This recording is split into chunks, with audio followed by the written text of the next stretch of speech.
Today बेटा last lecture में हमने पढ़ा स्टैंडर्ड अमाइनो एसिड, और हमने कहा था कि स्टैंडर्ड अमाइनो एसिड वो अमाइनो एसिड होती हैं जो प्रोटीन की सिंथेसिस में हिस्सा लेती हैं, ठीक है। और इसके अलावा कुछ ऐसी भी प्रोटीन अमाइनो एसिड्स होते हैं जो प्रोटीन बनाने में हिस्सा नहीं लेते। अब हम उनको क्या बोलते हैं, उनको नॉन स्टैंडर्ड अमाइनो एसिड बोलते हैं, ठीक है।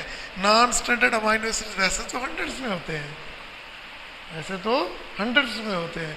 तो फिर सवाल ये पैदा है क्या इनका कोई फंक्शन भी है? हाँ जी है, इसका फिजियोलॉजिकल फंक्शंस हैं। ये बहुत से इंटरमीडिएट बनाते हैं जिससे हमारे बॉडी के फंक्शन जो है वो कंट्रोल किए जाते हैं। तो फिजियोलॉजिकल फंक्शन इनमें से फ्यू ऑफ देम जो हैं they are very important, they play very important physiological role in our body. तो हम ना कुछ 6-7 एग्जांपल्स हैं जिनका हम ना बिल्कुल मुख्तसर अंदाज में बयान करेंगे, ठीक है। देखो पहला देखो लिखता है कि ये अमाइनो एसिड्स हैं, ठीक है। ये do not take part in the protein synthesis में ये हिस्सा नहीं लेती, ठीक है। तो इसलिए इनको हम क्या कहते हैं, नॉन स्टैंडर्ड अमाइनो एसिड्स। वैसे तो ये हंड्रेड्स में होती है, लेकिन इनमें से कुछ जो होती है ना play some of them play very important role, physiology का रोल इन आवर बॉडी। तो बेटा 3 को याद करने का तरीका है, जैसे को एजुकेशन है, को ए कैसे लिखा है, COA, याद हो गया ना, को ए।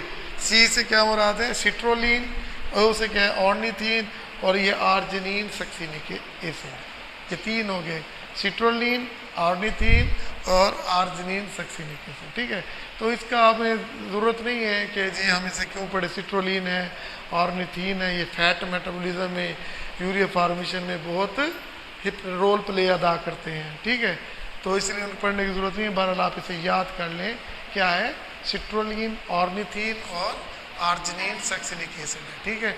इसके बाद 2 न्यूरोट्रांसमीटर पढ़ेंगे, 2 न्यूरोट्रांसमीटर पढ़ेंगे, ठीक है ना, जो किससे बनते हैं, नॉन स्टैंडर्ड अमाइनो एसिड से। उनमें से एक है आपके पास बीटा एलानिन, क्लियर है।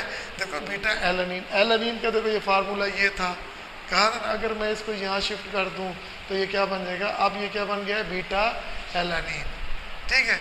अब बीटा एलानिन एक हमारे पास वाइटामिन है, पेंटोथेनिक एसिड, ठीक है, जिसे कहते हैं वाइटामिन B5, उस मॉलिक्यूल का एक इम्पॉर्टेंट हिस्सा है, तो इसका मतलब अगर बीटा एलानिन नहीं होगा तो पेंटोथेनिक एसिड नहीं बनेगा। तो it is the part of A molecule, उसका नाम क्या है, पेंटोथेनिक एसिड है। अब पेंटोथेनिक एसिड एक वाइटामिन है, और आपको पता है जितने भी वाइटामिन होते हैं वो क्या करते हैं, वो कोएंजाइम का काम करते हैं। किसका काम करते हैं, कोएंजाइम का काम करते हैं। जब वो कोएंजाइम का काम करेंगे तो वो एक हमारे पास एक है कोएंजाइम, कोएसिटाइल CoA, इसके साथ ही कोएंजाइम का काम करता है, जो कि मेटाबॉलिज्म में बहुत इंपॉर्टेंट रोल प्ले करता है। इससे कार्बन डाइऑक्साइड, वाटर और एनर्जी प्रोड्यूस होती है, ठीक है। ये इसका कोएंजाइम है, किसका बोला, किस एंजाइम का, CoA एंजाइम का, ये क्या है, कोएंजाइम है, उसके साथ इसका काम करता है पेंटोथेनिक एसिड, क्लियर। फिर बता रहा हूँ पेंटोथेनिक एसिड किससे बना, इसमें जिक्र किसका किया, बीटा एलानिन से। बीटा एलानिन किसका है, पेंटोथेनिक एसिड का। पेंटोथेनिक एसिड किसका है, एसिटाइल CoA का, ठीक है ना, कोएंजाइम ए के तौर पे काम करता है, ठीक है। और इसके बाद 2 न्यूरोट्रांसमीटर हैं, एक है गाबा और एक है डोपा। गाबा और दूसरा क्या है बेटा, ये डोपा। गाबा से देखो, G से गैमा, A से amino acid, GABA amino butyric acid, clear है मेरे बच्चे। ये कहाँ पे पाया जाता है, ये ब्रेन में और कुछ टिश्यूज में पाया जाता है। कहाँ पाया जाता है, गाबा, हाँ। तो ये पेपर में ये सवाल आपका आया हुआ है कि गाबा किसके लिए स्टैंड करता है, तो G से गैमा, A से अमाइनो, B से butyric acid. GABA amino butyric acid, it is a neurotransmitter, okay, समझ आइए कि ये ब्रेन और अदर टिश्यूज में पाया जाता है। दूसरा है डोपा, L-डोपा, देखो डाई हाइड्रोक्सी फिनाइल एलानीन। अभी लड़के कैसे क्या पढ़ोगे, डाई हाइड्रोक्सी फिनाइल एलानीन। देखिए अब ये देखो ये क्या है बेटा, ये देखो ये फिनाइल एलानीन है, ये फिनाइल, हाँ अब ये देखो ये क्या है, हाइड्रोक्सी फिनाइल एलानीन है, इसको टायरोसिन कहते हैं और इसकी हाइड्रोक्सिलेशन में तो इसे कहते हैं डाई हाइड्रोक्सी फिनाइल एलानीन।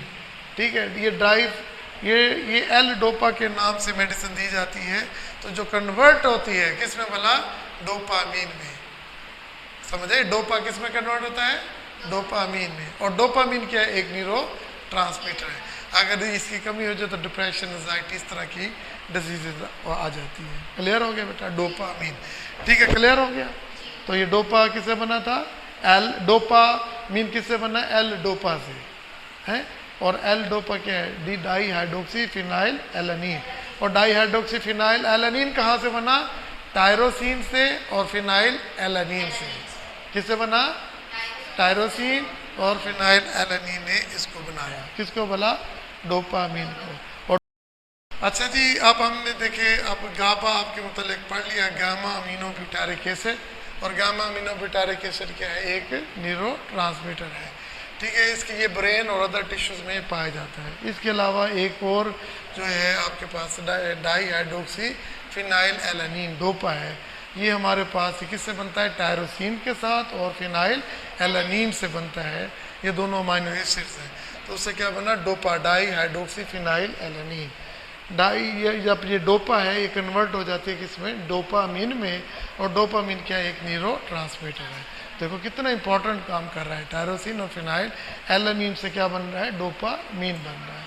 ठीक है, तो डोपामीन के बाद बेटा देखें आपके पास है एक होमोसिस्टीन है, होमोसिस्टीन है।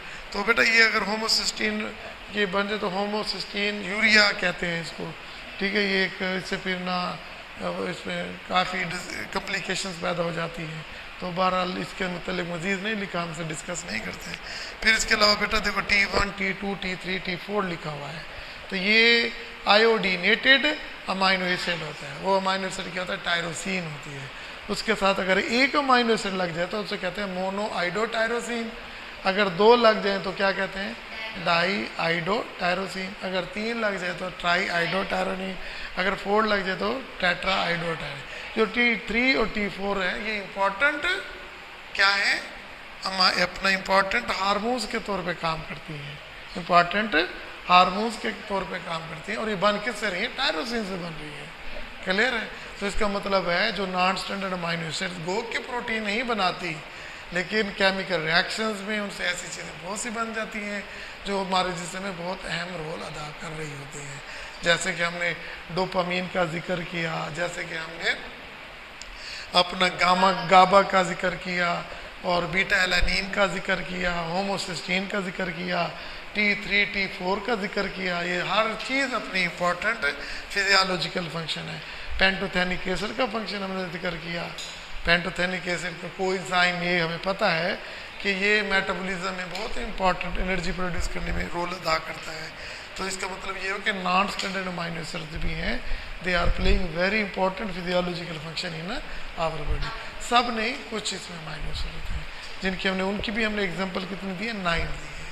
तो आज हमारा स्टैंडर्ड और नॉन स्टैंडर्ड अमाइनो एसिड में फ़र्क क्या होता है, स्टैंडर्ड अमाइनो एसिड की कैसे क्लासिफिकेशन करते हैं और non standard amino acid important होते हैं, तो हमने उसको एग्जांपल के साथ एक्सप्लेन किया है। ठीक है जी।